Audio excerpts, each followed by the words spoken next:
Hi friends, welcome to our YouTube channel. இன்றைக்கி இந்த வீடியோவில் காலிஃப்ளவரில் கிரேவி எப்படி பண்ணுறதுன்னு பார்க்கலாம் வாங்க.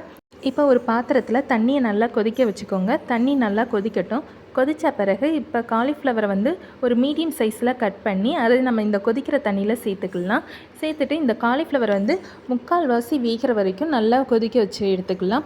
இப்படி கொதிக்க வைக்கும்போது அதில் இருக்கிற புழு எல்லாமே செத்துரும். அப்புறம் நம்ம காலிஃப்ளவரை தனியாக எடுத்து வச்சுக்கலாம்.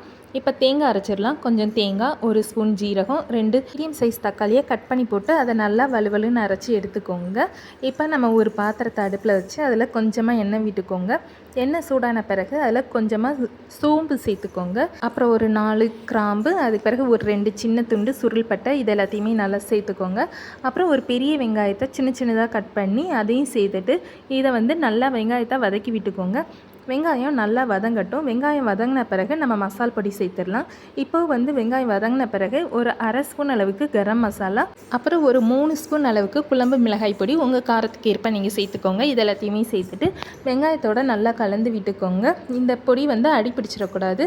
லைட்டாக கலந்து மட்டும் விட்டுட்டு நம்ம அரைச்சி வச்சுருக்கிற தேங்காய் எல்லாத்தையுமே இது கூட சேர்த்துக்கோங்க.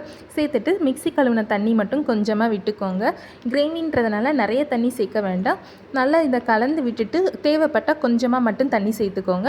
அதுக்கு பிறகு கொஞ்சமாக உப்பு சேர்த்துக்கோங்க. உப்பு சேர்த்துட்டு இதையும் நல்லா ஒரு தடவை கலந்து விட்டுக்கோங்க.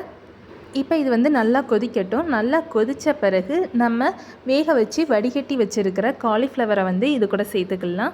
சேர்த்துட்டு இந்த காலிஃப்ளவர் மசாலா எல்லாத்தையுமே ஒரு தடவை நல்லா கலந்து விட்டுக்கோங்க. இந்த மசாலாவும் சரி காலிஃப்ளவரும் சரி ஏற்கனவே நல்லா நம்ம வேக வச்சதுனால ரொம்ப நேரம் வேக வேண்டாம். இதை நல்லா கலந்து விட்டுட்டு ஒரு மூடி போட்டு மூடி ஒரு 3லேருந்து 5 நிமிஷம் வரைக்கும் மீடியம் ஃப்ளேமில் வேக விட்டுருங்க. இப்போ பாருங்கள், எண்ணெய் பிரிஞ்சு நல்லா ரெடி ஆயிடுச்சு காலிஃப்ளவர் கிரேவி. அவ்வளோதாங்க. இப்போ நம்ம அடுப்பை ஆஃப் பண்ணிவிட்டு நம்ம இதை சப்பாத்தி, தோசை, இட்லி, சாதத்துக்கு கூட வச்சு நம்ம சாப்பிட்லாம். டேஸ்ட் ரொம்பவே சூப்பராக இருக்கும். நீங்களும் இதை ஒரு தடவை ட்ரை பண்ணி பார்த்துட்டு எப்படி இருக்குன்னு கமெண்ட்டில் சொல்லுங்கள். இந்த வீடியோ உங்களுக்கு பிடிச்சிருந்துச்சுன்னா லைக் பண்ணுங்கள், ஷேர் பண்ணுங்கள், சப்ஸ்கிரைப் பண்ணுங்கள். தேங்க்யூ ஃபார் வாட்சிங்.